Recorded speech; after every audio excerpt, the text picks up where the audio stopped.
Yeah, greetings. Yeah. Now we're still in New York. Today is my last day in New York. In the clinic today till 7 o'clock, 3306 Church Avenue, between 34th and New York Avenue. So we're leaving to go to Grenada tomorrow.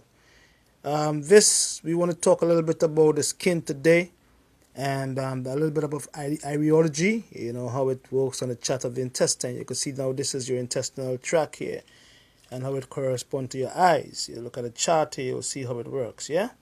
But we want to talk about the skin, you know what I mean? The skin is very significant, you know what I mean? And the skin is the largest organ of the body. So today we're going to take you to a little bit of herbal medicine school in terms of how to keep the skin well.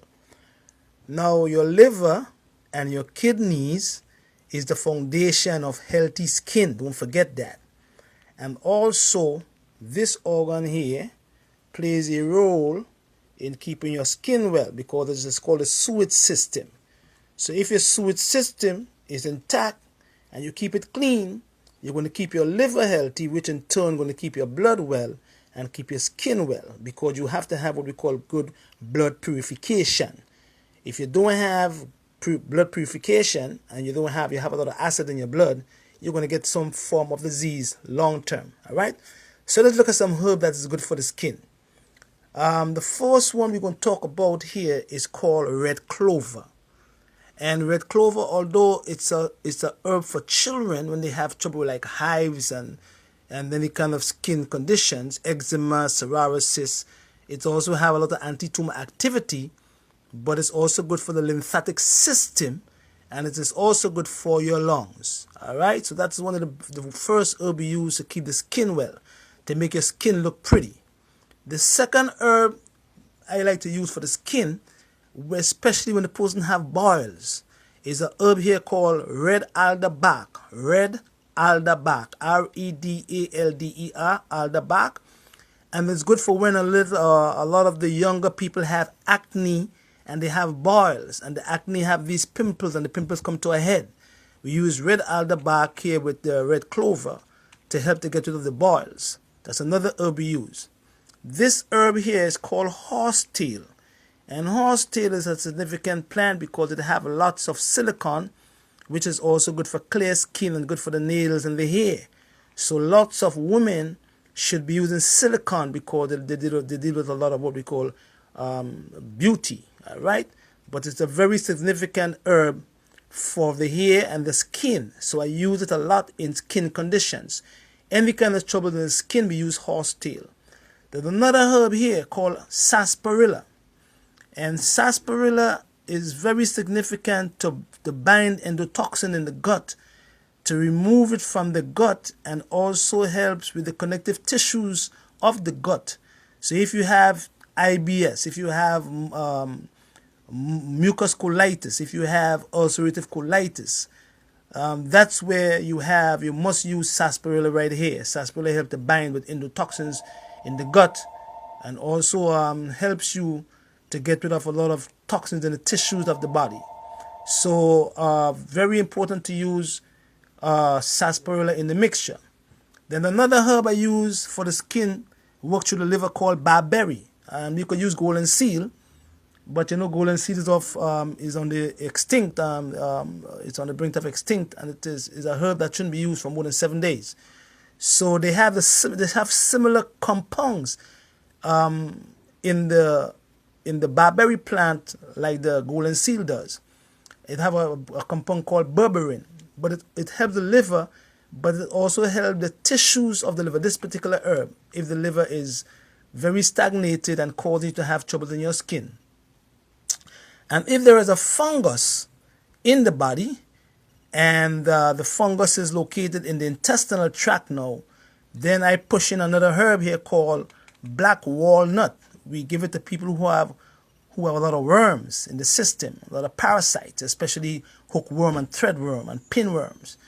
And if there is a lot of what we call funguses in the system, especially in the intestinal tract, that is causing you to have trouble in your skin now, that's where we put in this particular herb called black walnut. Then we go to another herb down here. This herb is called yellow dock root. And yellow dock root is an interesting herb because yellow dock root have lots of iron, but it also helps the liver to absorb iron. So it's a very important herb for women who have anemia and can't absorb the iron in the liver. But it's also good for the skin. When you have trouble in the skin, it helps to drench the liver and also help you to have good skin health. And this one here is called burdock root. And burdock root is another important herb, and with another part of the family called burdock seed. For when you have dry, crusty skin, we use the burdock root with the burdock seed. And the burdock root is very significant because it's also good to help the skin health, to keep the skin healthy. But it is also significant for lymphatic stagnation. It helps to do what? To help the lymphatic fluid to become thin, so it flows a little better. Because if you want to have good skin health, you must have good lymphatic health. So these are the herbs we use together: burdock root, burdock seed, yellow dock root, black walnut if there is a fungus in the body, barberry for berberine if there is any kind of bacteria inside the system, in the blood. It could kill the bacteria. And you have your sarsaparilla, which bind with endotoxins in the gut and in the tissues, in the connective tissues. And you have your horsetail, and then you have your red alder bark that gets rid of a lot of pimples when they're big, when they're very big in terms of acne, and your red clover. So you're using all these herbs together: red clover, red alder bark, horsetail, sarsaparilla, barberry, black walnut if there is a fungus, yellow dock root, and burdock seed.